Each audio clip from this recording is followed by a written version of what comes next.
मेरे साथ मलिक आमिर डोगर साहब मौजूद हैं। सर ये बताइएगा कि इंक्वायरी कमीशन तश्कील दे दिया गया है 6 जजेस के ख़त के बाद, तहरीक इंसाफ इसको तस्लीम करती है?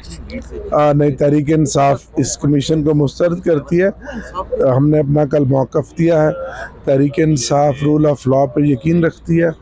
हम चाहते हैं कि अदलिया आज़ाद हो और एग्जेक्टिव की उसमें कोई मुदाखलत ना हो, और हम आने वाले दिनों में अपना हतमी मौक़िफ़ सामने रखेंगे। मलिक साहब, आप सीनियर क़यादत में से हैं, ये बताइएगा कि सोशल मीडिया पर एक वार चल रही है तहरीक इंसाफ के दरमियान, और तहरीक इंसाफ की जो जूनियर क़यादत है उसमें भी इख्तिलाफ़ात नज़र आते हैं। इसमें क्या कहा जा रहा है, जो टिकटों का जो तकसीम है उसमें हमाद अज़हर साहब पे तनकीद की जा रही है कि अफजल ढांडला को जो टिकट दिया गया है उस पर भी यकीनन अफजल ढांडला की टिकट पे पूरी पार्टी में बड़ी गहरी तशवीश है, क्योंकि वो उन रजीम चेंज करने वाले 21 लोटों में से एक थे।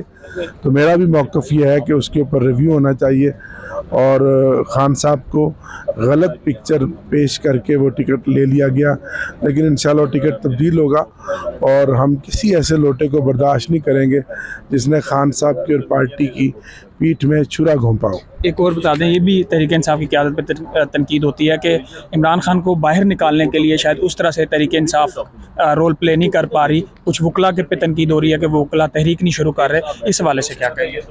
नहीं, वकला को तो मैं खराज तहसीन पेश करता हूँ कि पिछले 1 साल से वकला ने जिस तरह से पार्टी को लेकर चले हैं, और मुश्किल हालात में जब पॉलिटिकल लीडरशिप जो है वो जेलों में थी या अंडरग्राउंड थी, तो बाकी वकला के क्योंकि आपस में ग्रुपिंग्स हैं, और ये एक नेचुरल एक चीज़ है कि जब 4 बंदे कहीं बैठते हैं तो आपस में कहीं ना कहीं इख्तलाफ भी होता है।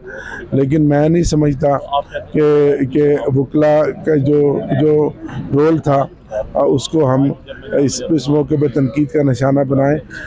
वकला के उस रोल को हम मैं सपोर्ट करता हूँ और सपोर्ट करनी चाहिए।